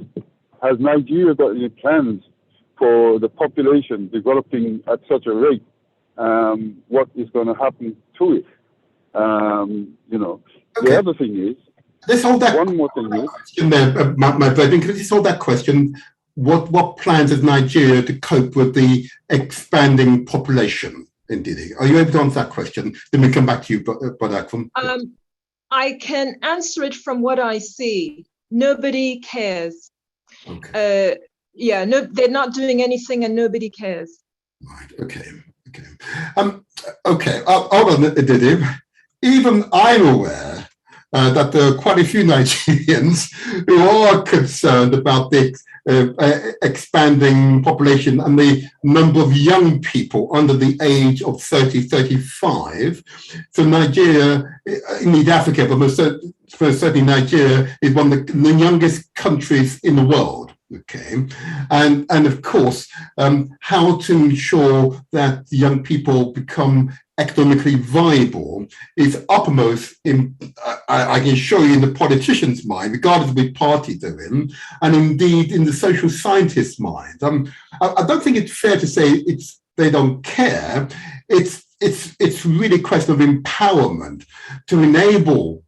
Sorry, Martin, because I've told you that constitution, it has a whole section on the welfare things, but it's non-justiciable. And that's why day after day, I don't have electricity and nobody cares. I'm here, I know what I'm saying. Mm-hmm. There are no public toilets. Nobody cares. There are roads in the rainy season. The water will come to your knees. I don't know if you're a child, it will probably come to child's neck.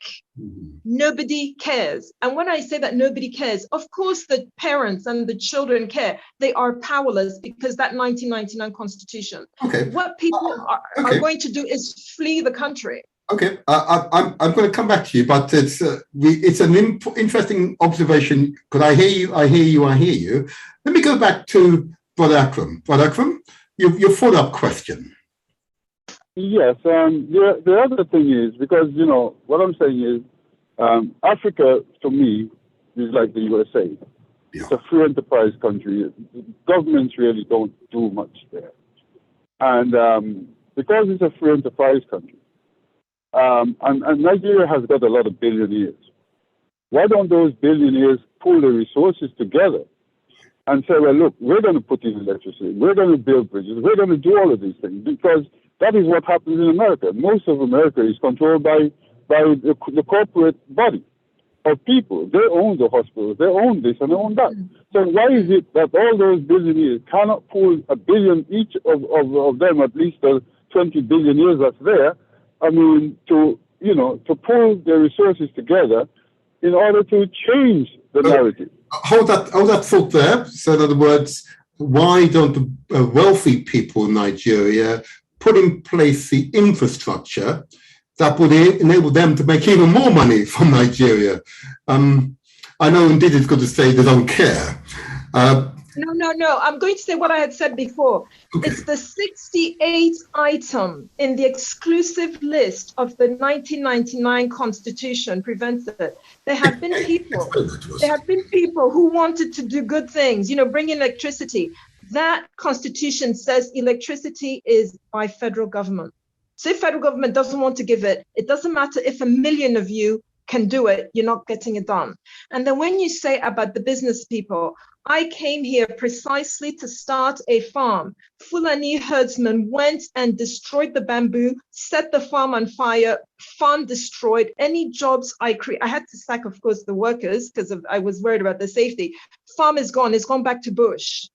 So with that 1999 Constitution, if you have a business today and you're lucky and it's not, that you manage, let's say you're from England and you're putting it in, it's not sustainable while that Constitution is in place. That's what I mean. Because America is not created to be a criminal enterprise.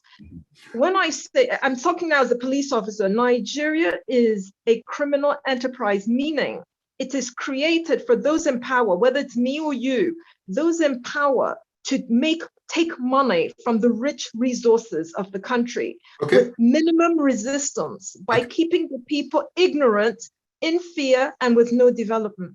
You need, in other What words, Nigeria is. in other words, you're saying that they need checks and balances. Yeah. We need the people. We need a constitution made by the people, and then we need governments and systems that have consent of the governed. Right now, I'm not going to dispute that. I've got a call. So let's let the call come back. I hear you. I hear you. I hear you. That message is very loud and clear, very eloquently put. So don't you worry. Brother Akram, your follow-up question. I'm gonna. You're helping us here. Yeah. Well, as I said, the point is, to me, as I said, I come from a very little island, and one of the things that I learned from the revolution by the people. Mm-hmm. And what the people need to do is to lock down Nigeria. That means stop working for all of these conglomerates, whatever, whether they eat bush or whether they eat whatever it is, until something changes. Okay. Only the people can change what is there, if that is the case. Because if nothing is happening, then, because it's only going to get worse. I mean, with that population being doubled, my God, the poverty and the problems I can see there is going to be dire. Can I hold that thought for a moment? I've got another caller here. I'm going to come back to you in a moment, Brother Akram. Caller with number ending 2911. Good morning to you.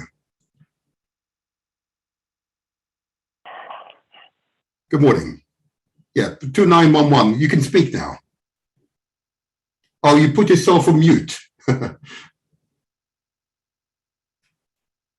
Caller with number ending 2911. Do you want to speak? Or not? No? Okay, when you're able to unmute yourself, I'm happy for you to unmute yourself. Okay, no way. Brother Akram, let's come back to yourself. So once you've made that observation, okay, what affinity do you feel for Nigeria? Me, you're asking me. Sorry. Brother Akram, then I'll come back to you, did it? Okay. It's a pertinent question. What affinity do you feel for Nigeria? Well, as I said, I see it as a great country. I don't think it should be broken up. I just believe that the people need to find a way of unifying themselves. And as I said, with this young population coming up, the only way that, people has to stand up and say, well, look, stop being afraid. And look, we are going to challenge the government.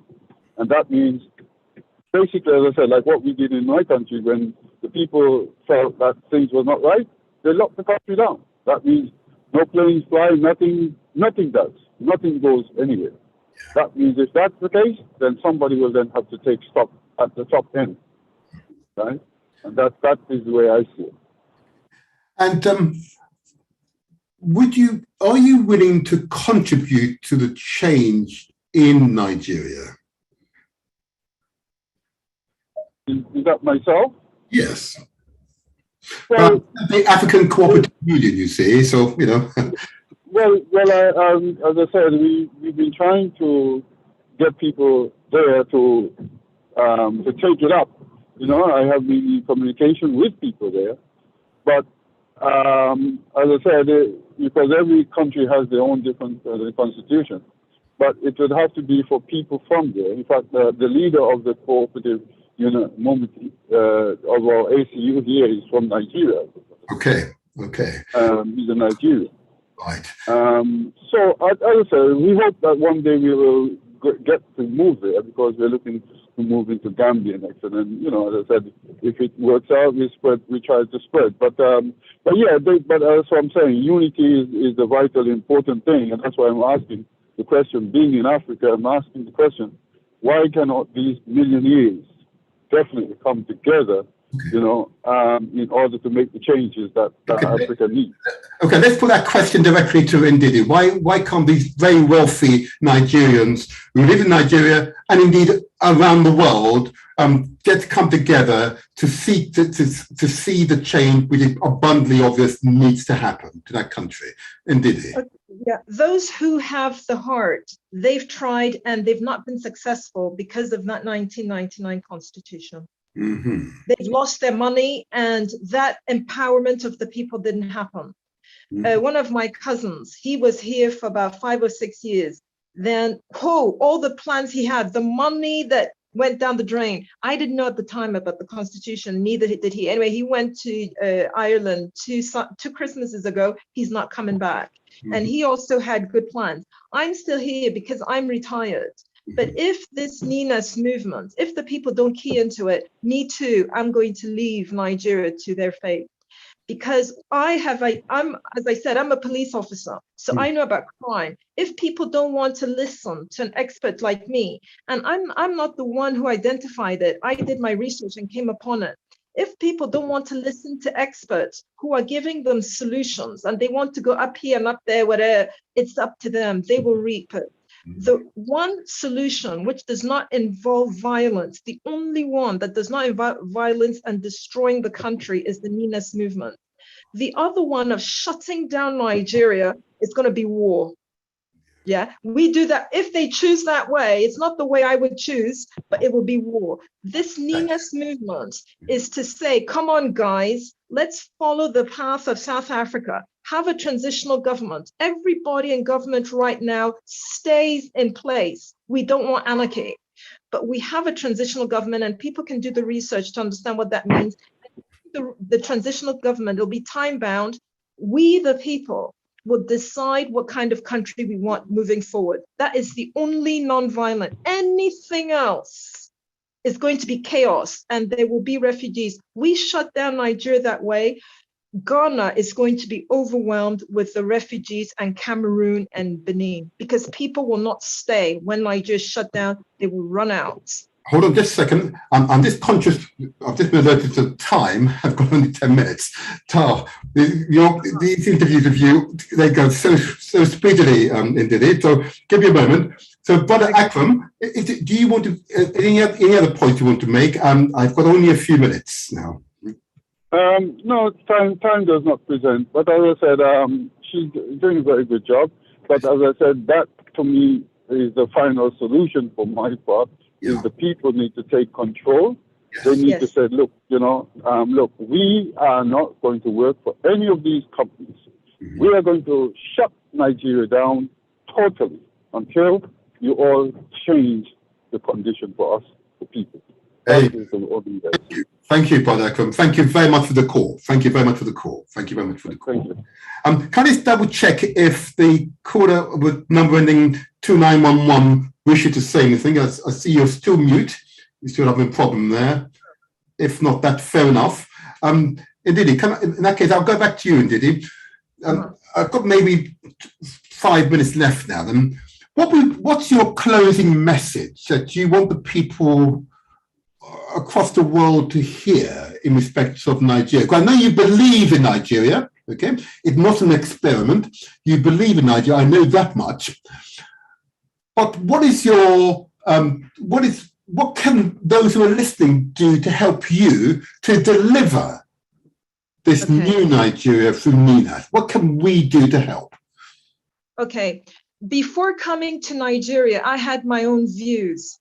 So all those who have their own views, they need to come to Nigeria or listen to an expert like myself. Right now, my concern is on saving the peoples of Nigeria, not Nigeria. Nigeria only existed since 1914. So other things can exist. USSR was around when I was a kid. It's no more. And the people are alive. I want the people of Nigeria to be alive. Some people are saying, oh, it's a great nation, but you guys are not in Nigeria, so you're not going to do the suffering. You want a great nation of one Nigeria, but you're in England, you're in Canada. Let the people, forget yourself, leave self out of it, and now think justice. And think, how do I get justice done in Nigeria, whatever the people want? If it means Nigeria stays, fine. If it means that other countries come out, fine. That should be that is the safer road, rather than saying Nigeria must stay. And you guys are in Jamaica, you're in London, Nigeria must stay. Because what will happen? Forgive me for interrupting, but my question is, what can we do to help you? What can we do? Ninas. There's no other organization. People are saying, I'm not getting paid. I'm not getting paid by Nines. I'm spending my money in Nigeria, so I'm not getting paid. The reason I'm Could you pause it 1 second there, Ndidi? I've got a new call on the line, and I've only got 3 minutes, but I've just taken the call as it's a bit late. The number ending 0581. Greetings, Brother Martin. Greetings to everyone. Indeed, you've called rather late in the day. I was caught up in a meeting this morning, but I just wanted to add in terms of change, the change. Do you have a quick question for Ndidi, our guest today? In terms of how Nigeria operate, and I know there's a lot of change that can be instituted. But in terms of the ground, how compared to, because I'm originally from Ghana, also got family links and ties to Jamaica. But in terms of how Ghana is now, with the model of Ghana, there's a lot of different family groups, ethnic family groups. But the one thing is that everyone's very quite peaceful. But in terms of the constitution, the politics is separate, but on the ground level with the people, everyone's trying to just make a living, and there is a large populations of other African family groups that do migrate to Ghana. And in terms of how a lot of the barriers that are in place are from colonial times. So in terms of the barriers in Nigeria, couldn't there ways that everyone can meet together and break those ties for the whole benefit of the nation? I hear you. The thing is, I've already identified the problem. So I don't, I'm a, as a police officer, I can't start guessing when I have a case. I need to identify the problem in the case, because if I start guessing and giving opinions, we'll be nowhere. I didn't identify, but I came across the people who had identified it. The problem of Nigeria is that 1999 constitution. That is the problem. Now, anybody who wants to start guessing it's over there, it's bad governance. You're not going to get good governance in a constitution the people never made. You're not going to. Me, I will never be a politician in Nigeria and swear to uphold a document that the people didn't make and that oppresses the people. I can't do it. So I will never be a politician. And you see what I mean, in Nigeria. So we need to get rid of that constitution. And the only thing that will save Nigeria is self-determination. I hear you. Self-determination is the way forward. I think we're there. I'm conscious I now only have 4 minutes. Okay. So what I've got to say, first of all, to the callers, thank you for calling. Okay. You have contributed to what has been a lively series of exchanges. Okay. And we will do it again, because the issue of Nigeria will continue to loom large, just like climate change will continue to loom large. And we all have an interest in what happens in Nigeria. Okay. Absolutely. So it's important. So we will do a part 8 in the next few months. So I'm going to say thank you, last quarter, for that contribution. Thank you, Brother Akam, for your contribution. And the caller on 2911, although you didn't say anything, your phone's still on mute. At least you call and you're listening keenly. I'm going to give the last word to Sister Ndidi. Please, what advice can you give those of us who are overseas diaspora in respect of Nigeria? Because what we want to do is contribute to Nigeria becoming strong. How can we do so? Okay.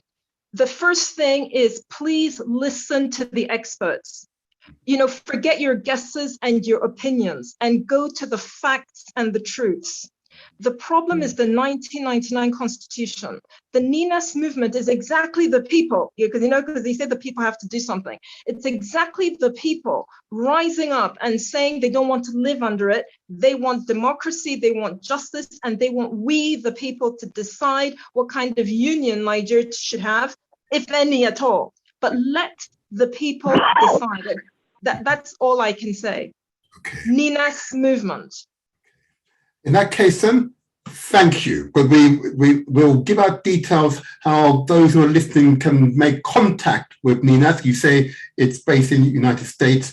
We can make contact with NINAS and make a contribution to ensure that that organization is able to flourish and achieve its chosen mission. Okay, so we're all there with you. We want Nigeria to survive in whatever form the people decide. Okay. There you go. Thank you. Thank you so much. As powerful, as strident as ever. We've got a sister here, Shanice, she's just like you. Oh my dear. Praise be to you. Praise be. Long may you say strong. Long may you say strong. Okay. Thank you so much. Thank you. Have a great day. Pleasure. And I also just want to say to those others who are listening that recordings of this show is available on YouTube under The Motivator Show, also on Facebook under The Motivator Show. And please, if you're there on YouTube, give us a thumbs up, or indeed subscribe so we just send you notification of future shows. Or if you're on Facebook, please find The Motivator Show. That's DE space Motivator Show. And of course, please subscribe to us via Facebook as well. And those of you who listen to us via galaxy.com, well, Galaxy will be here today, tomorrow, next year, and the year after, in whatever form the people decide. I say to you all, this has been the Motivator Show, where we translate our words into action. And remember, success is ours for the taking. Praise be to you all. Stay strong, and thank you, and good day. Pleasure. I know my engineer is going to play music in a few seconds. I'm sure he will. He would in a moment. I'm going to say to you all goodbye. Thank you all. There we go.